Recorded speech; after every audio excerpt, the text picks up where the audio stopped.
वर्ग व्यवस्था जो आपके एमए 4 सेमेस्टर के सेकेंड पेपर में और बीए में समाजशास्त्र में, तो हम देख रहे हैं वर्ग व्यवस्था। तो वर्ग क्या है?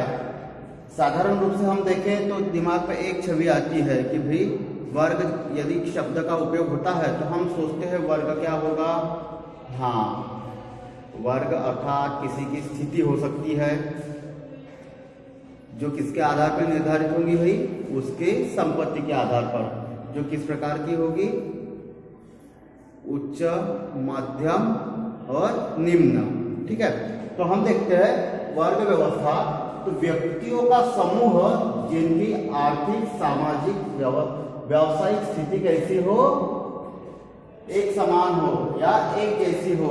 व्यक्तियों का ऐसा समूह या कुछ व्यक्तियों का ऐसा समूह जिसकी आर्थिक, सामाजिक और व्यावसायिक स्थिति कैसी होती है? बिल्कुल एक जैसी होती है, उसे हम क्या कहते हैं? वर्ग कहते हैं। और यही व्यवस्था क्या कहलाती है? वर्ग व्यवस्था। अब हम वर्ग व्यवस्था या वर्ग के प्रकार देख लेते हैं। तो वर्ग कितने प्रकार के होते हैं? 3 प्रकार के। प्रथम उच्च वर्ग, दूसरा मध्यम वर्ग और तीसरा निम्न वर्ग।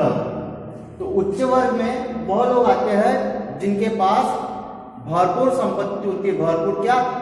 अधिक ही संपत्ति होती है। जैसे आपके अंबानी, अडानी, अमिताभ बच्चन, शाहरुख खान, सलमान खान या बड़े बड़े व्यापारी या बड़े बड़े राजनेता। ठीक है, उसके पश्चात मध्यम वर्ग। मध्यम वर्ग वह जो छोटी मोटी नौकरियों से अपने जीवन का गुजर बसर करता है, जिसके पास ना तो सुविधाओं में कमी होती है ना तो सुविधाएं अपार मात्रा में होती है। वो पैसे को खर्च करने से पहले सोचेगा कि मुझे आगे के लिए पैसा भी बचाना है। वो सुविधाओं को भोगेगा भी, पर सुविधाओं का वह कुछ त्याग भी करेगा। ये बीच का वर्ग होता है मध्यम वर्ग। जो हम कहते हैं कि मध्यम वर्ग हमेशा चक्की में पीसता है, कहते हैं ना, जो ना तो पूर्ण रूप से धन से संपन्न होगा ना तो गरीब होगा। तीसरा वर्ग है निम्न वर्ग। इसकी स्थिति कैसी होगी? अत्यंत निम्न और अत्यंत दयनीय। इसके पास धन का अभाव होगा, बस 2 समय की भोजन के लिए धन होगा या फिर ज्यादा धन नहीं होगा, सीमित मात्रा में धन होगा और उसके पास बचत नाम की चीज नहीं जैसी होगी या नहीं होगी, जैसे श्रमिक वर्ग या मजदूर वर्ग। ठीक है, तो ये तो हो गया आपके वर्ग और वर्ग के प्रकार। अब हम देखते हैं वर्ग की विशेषताएं, या जिसे हम कह सकते हैं कि वर्ग के लक्षण। तो सबसे पहले क्या है? वर्ग का लक्षण है, वर्ग की विशेषताएं। वर्ग कैसा है? ये एक अर्जित सदस्यता वह है। वर्ग में हमारी जो सदस्यता होगी वो कैसी होगी? अर्जित होगी। हम अधिक मेहनत, परिश्रम करके अधिक धन का संचय करेंगे और जैसे हमारे धन का संचय अधिक अधिक होते जाएगा तो हम भी उच्च वर्ग की श्रेणी में जाएंगे। ठीक है, हम अगर निम्न वर्ग से है तो मेहनत करेंगे, परिश्रम करेंगे और धीरे धीरे पैसा स्टोर करेंगे, सेव करेंगे, तो हो सकता है हम मध्य से उच्च से मध्य पे आए और मध्य में से निम्न पे आए। ठीक है, ये तो उल्टा हो गया, उच्च से मध्यम और मध्य से निम्न। तो इसमें पतन भी होता है वर्ग व्यवस्था में। यदि कोई उच्च वर्ग का है और उसने धन का संचय नहीं किया तो वो मध्य में आएगा और वहां पे भी धन का संचय नहीं किया तो निम्न में जाएगा। पर अगर निम्न का है और धन का संचय कर रहा है तो वो मध्यम में आ सकता है और वहां पर भी धन का अधिक संचय किया तो वहां से भी उच्च में जा सकता है। तो यह इसकी सदस्यता कैसी है? अर्जित है। ये जन्म पर आधारित नहीं है। आप किसी भी जाति, धर्म, संप्रदाय के हो, अपने मेहनत परिश्रम के आधार पर धन का संचय करके वर्ग की सदस्यता धारण कर सकते हो। ठीक है, फिर उसके पश्चात है इसका एक निश्चित संस्करण होता है ना, निश्चित संस्करण। उच्च वर्ग, निम्न वर्ग, मध्यम वर्ग और निम्न वर्ग, या फिर हम देखें निम्न वर्ग, उसके बाद मध्यम वर्ग और उसके बाद उच्च वर्ग। ठीक है, फिर ये है व्यक्तियों का समूह, वर्ग व्यक्तियों का समूह है। उच्च वर्ग के लोगों का एक समूह होगा, निम्न वर्ग के लोगों का एक समूह होगा और मध्यम वर्ग के लोगों का एक समूह होगा। तो ये कैसा होगा? व्यक्तियों का समूह होगा इनमें, ठीक है। फिर उसके बाद सार्वभौमिक प्रकृति, सार्वभौमिक प्रकृति या सार्वभौमिकता, ठीक है। सार्वभौमिक मतलब जहां भारत की बात करें, भारत में जैसी वर्ग की स्थिति है वैसे ही दूसरे देशों में भी होगी। यहाँ पर भी उच्च वर्ग वाला धनाढ्य होगा, ठीक है। और वही अमेरिका में भी उच्च वर्ग वाला धन से संपन्न होगा। निम्न में भी वैसी स्थिति होगी, जब भारत में जिसके पास धन नहीं जैसा है और अमेरिका में भी जिसके पास धन नहीं जैसा है वो निम्न, और मध्य में भी वैसा ही, भारत में जिसके पास धन तो है पर जो नहीं जैसा भी नहीं है और जो अधिक भी नहीं है। अमेरिका में भी वैसा ही, जिसके पास धन तो है पर जो नहीं जैसा भी नहीं है और अधिक जैसा भी नहीं है, तो उसकी स्थिति कैसी होगी? मध्यम वर्ग की होगी, ठीक है। तो इनमें क्या है? यह सार्वभौमिक प्रकृति है या इसका स्वभाव कैसा है? सार्वभौमिक है। वर्ग उच्च वर्ग जैसा भारत में मिलेगा वैसा ही अमेरिका या दूसरे देशों में भी मिलेगा। निम्न और मध्यम की भी यही स्थिति आ जाती है, ठीक है। फिर उसके बाद उपवर्ग का निर्माण। अब वर्ग तो है, उच्च वर्ग है, मध्यम वर्ग है, निम्न वर्ग है, पर इनमें भी उपवर्ग है। उसमें सर्वोच्च या उच्च में भी उच्च वर्ग, ठीक है। फिर उसके बाद उच्च में मध्यम वर्ग, उच्च में निम्न वर्ग, वैसे ही आपके मध्यम में भी और निम्न में तो निम्न ही, ठीक है। फिर उसके पश्चात इसमें उपवर्ग देखते हैं अपन फिर से। तो जैसे उपवर्ग है, किसी के पास अकूत संपत्ति है पर कोई रईस होकर भी उतनी संपत्ति नहीं है, नॉर्मल सी है, ठीक है। जैसे अपन अकूत संपत्ति की बात करें तो अडानी, अंबानी, ठीक है। और उसके पश्चात उच्च में मध्यम देखें तो जैसे आपके 50,000 60,000 सैलरी वाले, ठीक है। और उच्च में निम्न देखें तो जिनकी सैलरी 30,000 40,000, ठीक है। अब इनका जीवन देखते हैं तो इनका जीवन कैसा होता है? सामान्य होता है, जैसे हमारा जीवन होगा वैसे ही इनका जीवन होगा, पर इनको सुविधाएं अधिक मिलेगी, ठीक है। इनको उच्च वर्ग को सभी की सुविधाएं भरपूर रहेगी, मध्यम वर्ग में नॉर्मल सा रहेगा और निम्न वर्ग में सुविधाओं का तो अभाव ही है, ठीक है। फिर आर्थिक स्थिति का महत्व, तो भाई ये तो वास्तविक है, पैसा है तो स्टेटस है, हम पैसे को ही महत्व दे रहे हैं ना वर्तमान समय में। तो यहाँ पर जिसके पास अधिक पैसा है उसका उच्च वर्ग, जिसके पास साधारण है वो मध्यम, और जिसके पास नहीं है या नहीं जैसा है वो क्या हो गया? निम्न वर्ग हो गया। मतलब आर्थिक स्थिति का भी इसमें स्थान होता है, आर्थिक स्थिति का भी इस पर महत्व देखा जाता है, ठीक है। फिर वर्ग चेतना, वर्ग चेतना अर्थात प्रत्येक वर्ग स्वयं से संबंधित फायदे और नुकसान के बारे में भली भांति जानता है, और यदि स्वयं के फायदे या लाभ की बात आती है तो एक वर्ग अपने लाभ के लिए आगे बढ़ता है। कभी टैक्सेस बढ़ जाते हैं कंपनियों के, ठीक है, तो जो कारखानों के मालिक होते हैं, पूंजीपति लोग, वो एक साथ विरोध कर देते, स्ट्राइक करवा देते, बंद करवा देते। क्यों भैया? टैक्सेस तो बढ़ गए। तो आज भले ही कुछ दिनों का, कुछ महीनों का नुकसान हुआ, पर अगर ये टैक्स अगर हम ऐसे ही देते रहे तो हमारा नुकसान और बढ़ते जाएगा और सामने और टैक्स ठोक दिए जाएंगे, ठीक है। और यदि कोई अच्छी चीज लगी, जैसे फिल्म जिसमें समाज सुधार या समाज से संबंधित कोई शीर्षक पर फिल्म बनी हो, तो उसमें क्या किया जाता है? टैक्स फ्री करने की मांग कर दी जाती है। तो यहाँ पर लाभ देखा जाता है ना। और फिल्म तो साधारण लोग बनाते नहीं है, जो धनपति ही बनाते हैं, जो किस वर्ग के होते हैं? उच्च वर्ग के। फिर खुली व्यवस्था, खुली व्यवस्था मतलब कोई भी व्यक्ति किसी भी वर्ग में जा सकता है। कैसे? मेहनत करो, परिश्रम करो, सफलता हासिल करो और आप फिर निम्न से मध्यम पे, मध्यम से उच्च वर्ग में जा सकते हो। ठीक है। और अगर मेहनत नहीं करे, हमारे पास भरपूर है, मस्त बढ़िया आराम कर रहे हैं, तो क्या होगा? पतन होगा। हम उच्च वर्ग से मध्यम और मध्यम से निम्न में आ जाएंगे।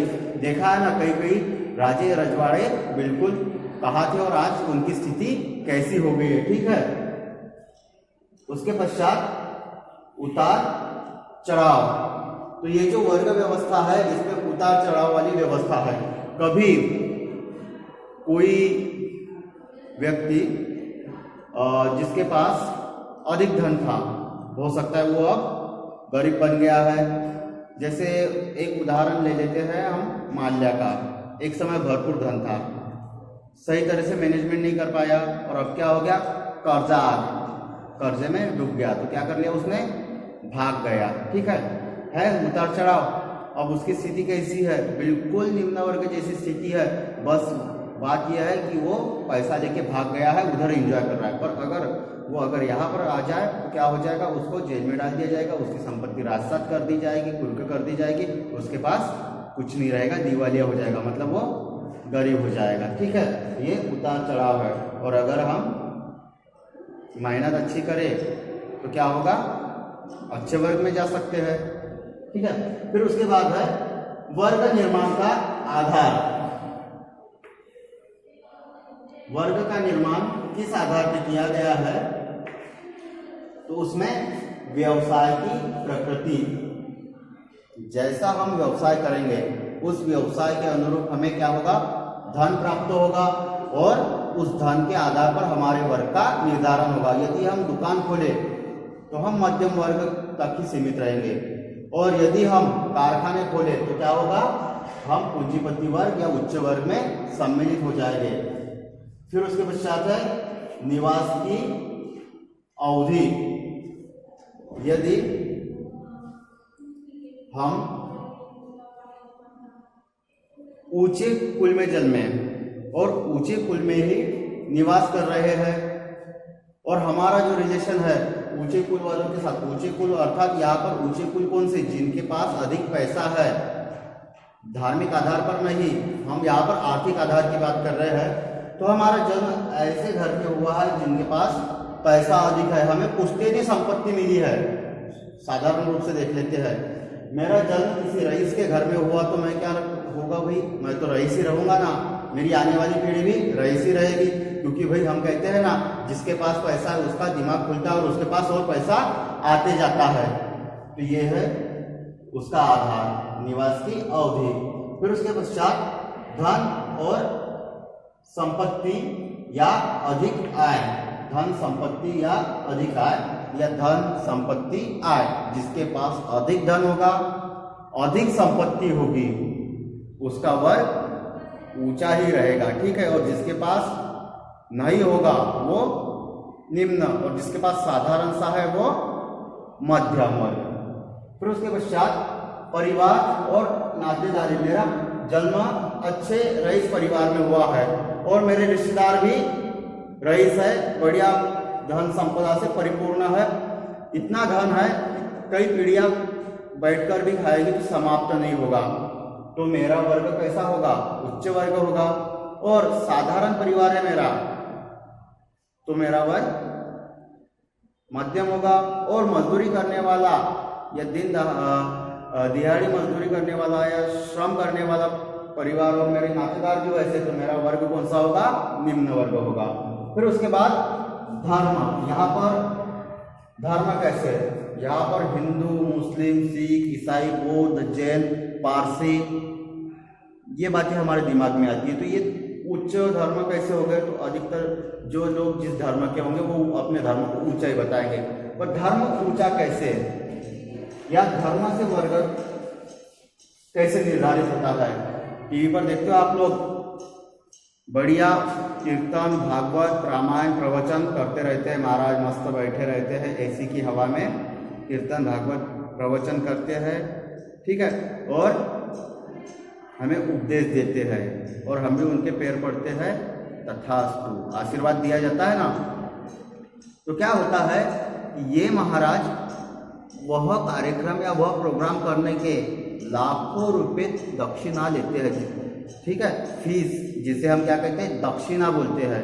तो भाई समाज में उसका वर्ग कैसा होगा, ऊंचा होगा ना, क्योंकि लाखों रुपए कमा रहा है। 7 दिन का एक रामायण भागवत या किसी पुराण का या किसी धार्मिक आयोजन का, धार्मिक कार्यक्रम का आयोजन, चाहे वो किसी भी धर्म से हो। हम हिंदू धर्म से है तो हम हिंदू धर्म से ही ले लेते हैं, मुस्लिम धर्म में भी हो गए तो मुस्लिम में भी वैसे हो गए, ईसाई में भी, बौद्ध में भी, सिख में भी, पारसी में भी, जैन में भी। वो क्या करेंगे, कोई व्यक्ति जो उस धर्म के संत होंगे, उस धर्म से संबंधित कार्य करते होंगे, उस धर्म से संबंधित व्याख्यान देते होंगे, और जिसके बदले में उन्हें लाखों रुपए फीस मिलती होंगी दक्षिणा के रूप में। तो लोग एक तो उनको सम्मान देते क्योंकि वो धार्मिक कार्य में लगे हैं, पूजा, उनकी पूजा करेंगे, पैर पड़ेंगे, और उनको पैसे भी मिल रहे हैं। तो धर्म भी क्या करता है, व्यक्ति की स्थिति कैसी बनाता है, उसका वर्ग कैसा बनाता है, ऊंचा बनाता है। और कोई व्यक्ति पूजा पाठ भी करता है पर इस स्तर का नहीं करता, तो उसका कैसा रहेगा धर्म, उसका वर्ग कैसा रहेगा, साधारण सा, उसको उतना पैसा ही नहीं मिल रहा है ना। और कोई है जो छोटे स्तर पे पूजा वगैरह कर लेता है, ये वो छोटे स्तर पे भागवत रामायण कीर्तन प्रवचन कर लेता है, तो उसको भी नॉर्मल सा पैसा मिलेगा, तो उसका वर्ग कैसा होगा, मध्यम होगा। फिर उसके पश्चात शक्ति व्यवस्था में स्थान, जिस व्यक्ति के पास शक्ति होगी, जो समाज के अन्य लोगों पर अपना प्रभुत्व रखता होगा, उन पर नियंत्रण रखता होगा, वह कैसा होगा, उच्च वर्ग का होगा, ठीक है। और जिनके पास ये शक्ति नहीं होगी वो क्या होगा, निम्न वर्ग का होगा। कुछ लोग होंगे जिसकी शक्ति तो होगी पर वो एक किसी निश्चित एरिया तक के सीमित होगी, निश्चित क्षेत्र तक के लोग उसकी बातों को मानते होंगे, उन लोगों पर उनका प्रभाव होगा, तो वो मध्यम वर्ग का होगा। शक्ति व्यवस्था में अगर हम देखें तो उच्च किस प्रकार के हो गए, मंत्री, सांसद, ठीक है, आपके राष्ट्र के पदों, प्रमुख लोकतांत्रिक पदों पर बैठे नेता, ठीक है, ये उच्च हो गए। फिर आवास का क्षेत्र, आपका घर जिस क्षेत्र में है उस क्षेत्र में संपन्न लोग रहते हैं जिनके पास पर्याप्त धन है, और आप भी उसी क्षेत्र में रहते हो, उन्हीं लोगों के बीच, तो आपके पास भी तो पर्याप्त धन होगा, तभी आप उस क्षेत्र में रहते होगे, तो आपका वर्ग क्या है, उच्च है। और वही आप मध्यम वर्ग में रहते होगे तो आप उस प्रकार के लोगों में रहते होगे, निम्न वर्ग के हो तो आप गरीब लोगों में रहते होंगे, या आपके आसपास के जो लोग होंगे वो गरीब तबके के होंगे, मजदूरी करने वाले होंगे। फिर है शिक्षा का ऊंचा स्तर, जिसने अच्छी अच्छी डिग्रियां कर ली, बड़ी बड़ी डिग्रियां है उसके पास, तो हम उसको समाज में सम्मान देते हैं, और बड़ी डिग्रियों के आधार पर वह अच्छी जॉब हासिल करता है, अच्छा धन अर्जित करता है, तो उसका स्तर उच्च होगा। और जो साधारण परंपरात्मक डिग्रियां करता है वह साधारण रूप से धन का अर्जन करता है, तो उसका वर्ग का स्तर कौन सा होगा, मध्यम होगा। और जो 5वीं 8वीं है वह मजदूरी या कुछ छोटा मोटा काम करता होगा, तो उसका स्तर कौन सा होगा, निम्न होगा। पर यहाँ पर एक अपवाद दिखाई देता है, हम देखते हैं कि ठेलिया पर गुपचुप बेचने वाला है, छोटा मोटा नाश्ते का स्टॉल लगाने वाला या चाय बेचने वाला या जो भी हो, दिन में 5-6 हज़ार का काउंटर कर लेते हैं, शुद्ध मुनाफा कमा लेते हैं, बाकी का सब कुछ काट के, उनका खर्चा वगैरह सब काट के, फिर भी उनकी स्थिति को हम निम्न मानते। क्यों? क्योंकि उनका व्यवसाय छोटा सा है, भले वो सभी सुविधाओं को भोगते हैं, पर यहाँ पर उसका कारण क्या है, उनका शिक्षा का स्तर। उनका शिक्षा का स्तर अगर ऊंचा होता तो वो कोई और जॉब करते। अब कोई व्यक्ति ऊंचा शिक्षा का स्तर होने के बाद भी इस प्रकार के जॉब करते, तो ये एक थोड़ा अपवाद दिखाई देता है। फिर उसके पश्चात हम देखते हैं जाति एवं वर्ग में अंतर। जाति व्यवस्था और वर्ग व्यवस्था में क्या अंतर है, तो उसमें सबसे पहला हम देखते हैं जाति बंद व्यवस्था है जबकि वर्ग खुली व्यवस्था है। हमने एक जाति में जन्म लिया, हम मृत्यु तक उसी जाति में रहेंगे या हम उसी जाति के सदस्य रहेंगे, पर हम अपनी योग्यता और सामर्थ्य के अनुसार निम्न से मध्यम, मध्यम से उच्च में जा सकते हैं, वर्ग की बात कर रहे हैं तो। और यदि हमने निकम्मापन रखा तो हम उच्च से मध्यम और मध्यम से भी निम्न में जा सकते हैं। तो वर्ग जहाँ खुली व्यवस्था है जिसमें हम किसी भी वर्ग में जा सकते हैं, पर जाति में ऐसा नहीं है। आप जिस जाति के हो जन्म से लेकर मृत्यु तक उसी जाति के रहोगे। उसके पश्चात अगला है जाति प्रदत्त होती है और वर्ग कैसी होती है, अर्जित सदस्यता होती है। जाति प्रदत्त, जन्म हमारा उस जाति में हुआ तो हम उसी जाति के, तो कैसी व्यवस्था है, प्रदत्त। और वर्ग क्या करते हैं, हम हमारे क्षमता या हमारे ज्ञान के अनुसार या हमारे परिश्रम के अनुसार हम निम्न से मध्यम और मध्यम से उच्च वर्ग में भी जा सकते हैं। हम जरूरी नहीं है कि निम्न वर्ग के हैं तो मध्यम वर्ग के नहीं बनेंगे या मध्यम वर्ग के हैं तो उच्च के नहीं बनेंगे। हम अपनी योग्यता के अनुसार वर्ग को अर्जित कर सकते हैं या प्राप्त कर सकते हैं। अर्जित मतलब प्राप्त करना। उसके पश्चात है जाति व्यापारिक समूह, वर्ग नहीं। व्यापारिक समूह अर्थात हर जाति का एक अपना व्यवसाय है, एक व्यापार है, उस जाति को वही व्यवसाय करना होगा। पर वर्ग में ऐसा नहीं है, कोई भी वर्ग किसी भी व्यवसाय को कर सकता है, कोई बाध्यता नहीं है। ठीक है।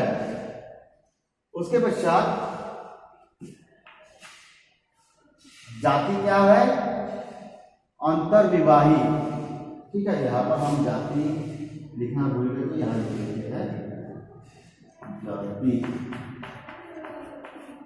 ठीक है। अब देखिए परीक्षा में कभी हम कोई शब्द छूट जाते हैं और भूल जाते हैं लिखना, और वो शब्द छूट जाता है, फिर हम कैसे लिखे, जगह नहीं है तो ऐसा ऊपर लिख लो, ऊपर लिखा और उसके नीचे क्या कर लो, ये ऐसा सिंबल लगा दो। तो इसका अर्थ क्या होगा, ये जो शब्द है यहाँ का है। और अगर यहाँ पर हमने सिंबल लगाया और नीचे लिखा तो ये सिंबल क्या होगा, ये जाति को यहाँ लिखेंगे तो सिंबल कैसा हो जाएगा, ऐसा उल्टा हो जाएगा, पलट जाएगा। ठीक है। तो जाति कैसी है, अंतर्विवाही है, मतलब हमें अपनी ही जाति में विवाह करना है, जाति के बाहर नहीं। परंतु वर्ग में ऐसा नहीं है, रईस आदमी गरीब की लड़की या मध्यम की परिवार की लड़की से विवाह करता है। ठीक है। और इनमें विवाह संबंध बनते हैं। ठीक है। अब एक बात ये भी आ रही होंगी कि सर जब लड़की की बात तो आ गई, लड़के ने शादी कर ली तो वो गरीब घर की लड़की से भी शादी कर लेगा, मध्यम की भी करेगा, उसकी स्थिति कैसी भी हो। ठीक है, उसके परिवार की, चाहे वो मतलब उच्च वर्ग का क्यों न हो। पर अगर लड़की उच्च वर्ग की है या गरीब वर्ग की है और मध्यम वर्ग की है तो दिमाग में बात वही आती है कि लड़की ग्रेजुएट हो गई है, उसे किस प्रकार का लड़का चाहिए, सरकारी नौकरी वाला चाहिए या धनपति चाहिए जिसके पास खुद की जमीन हो, खुद का खेत हो, अच्छी सैलरी हो, बढ़िया बाइक से घूमता हो, धनपति हो। तो ये आधुनिक समाज की विकृति है जो अब दिखाई देती है और यही कारण है दहेज प्रथा के लिए जिम्मेदार। आज तो शिक्षा का ऊंचा स्तर है, कोई भी ग्रेजुएशन कर सकता है आसानी से, पर क्या हो रहा है, ग्रेजुएशन करने के बाद लड़कियों का क्या कहना होता है कि हमें नौकरी वाला पति ही चाहिए, और यही एक कारण है जो दहेज प्रथा को बढ़ावा दे रहा है। जब आपको पढ़ने के बाद नौकरी जरूरी है तो फिर नौकरी वाला भी दहेज लेगा तो उसमें क्या बुराई है। और जब आप ग्रेजुएशन करके नौकरी वाले की चाह रखते हो तो जो नौकरी करता है, सरकारी नौकरी करता है या अच्छा धन कमा रहा है व्यवसाय से, तो उसकी भी तो कुछ सोच होगी। तो ये सोच पढ़े लिखे युवाओं को बदलनी होगी, पढ़े लिखे युवतियों को बदलनी होगी। धन को महत्व न देकर उसके स्वभाव को महत्व देना होगा और आर्थिक स्तर है अपने स्तर का देखना होगा। नहीं तो ये विवाह के मामले में जो अभी वर्तमान समाज में दिक्कतें आ रही है ना, ये दिक्कतें और बढ़ेगी। कुछ सामाजिक बिंदु होते हैं जिस पर हम बीच बीच में चर्चा करते जाएंगे, जो हमारे विषय के ज्ञान को बढ़ाएंगे। अगला हम देखते हैं जातियों में सांस्कृतिक भिन्नता, वर्ग में नहीं।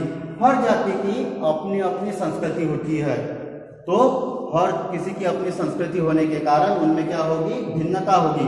परंतु वर्ग में ऐसा नहीं है, इनकी कोई संस्कृति नहीं है, वो किस संस्कृति को अपनाते हैं, वो अपनी जाति की ही संस्कृति को अपनाते हैं। ऐसा तो नहीं है कि अमीर लोग दिवाली मनाएंगे, गरीब लोग नहीं मनाएंगे, मनाते हैं ना, पर किसी जाति का दिवाली मनाने का तरीका अलग होगा, किसी जाति का अलग होगा। अमीरों में ऐसा नहीं है, वो अपनी जाति में जैसे मनाते हैं वैसे मनाएंगे। बस ये है कि कोई भव्यता से मनाएगा, कोई नॉर्मल रूप से मनाएगा, ठीक है, पर अधिकतर भव्यता से मनाते ना ये अमीर लोग। फिर उसके बाद है जाति विभिन्नता मूलक, ठीक है, पर वर्ग नहीं है, ठीक है। जाति में क्या होती है, विभिन्नता होती है, किसी की कोई जाति, किसी की कोई जाति, किसी की कोई जाति, पर वर्ग में विभिन्नता नहीं होती, ठीक है। वर्ग अगर एक है तो एक ही रहेगा, जैसे उच्च वर्ग है तो उच्च वर्ग ही रहेगा, मध्यम है तो मध्यम ही, निम्न है तो निम्न। इसमें सिर्फ विभिन्नता 3 प्रकार की है, उच्च, निम्न और मध्यम। और जातियों में तो कई सारी अटरंग पटरंग सटरंग कई जातियां हैं।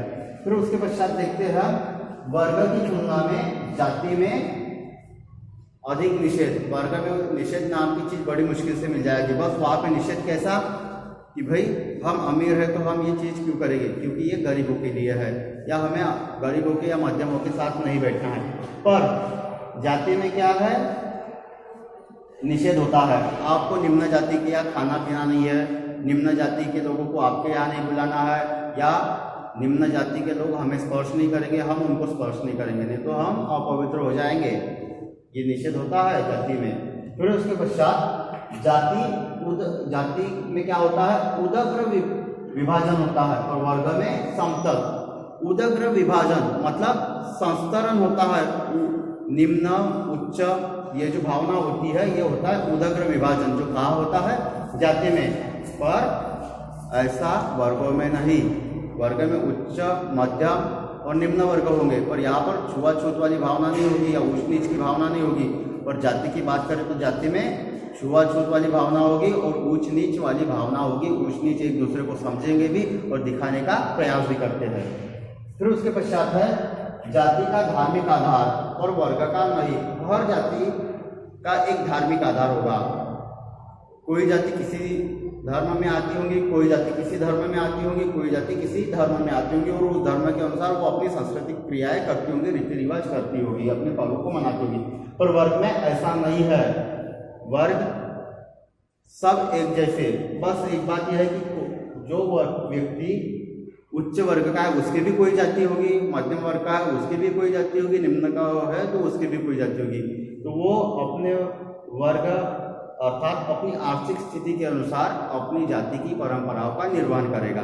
कहा है ना हमने, दिवाली का उदाहरण दिया था, कोई दिवाली मनाएगा तो दिए जला देगा, कोई थोड़ा बहुत और सजा लेगा, और अच्छा रईस है तो पूरे घर को सजा देगा बढ़िया, 5 दिन या जब तक दिवाली का पर्व चल रहा है तब तक उत्सव मनाते रहेगा। फिर उसके बाद है अगला जाति रूढ़िवादी वर्ग गतिशील। जाति में कई प्रथाएं होती है जिसे करना ही होता है, चाहे आपकी व्यवस्था हो या न हो।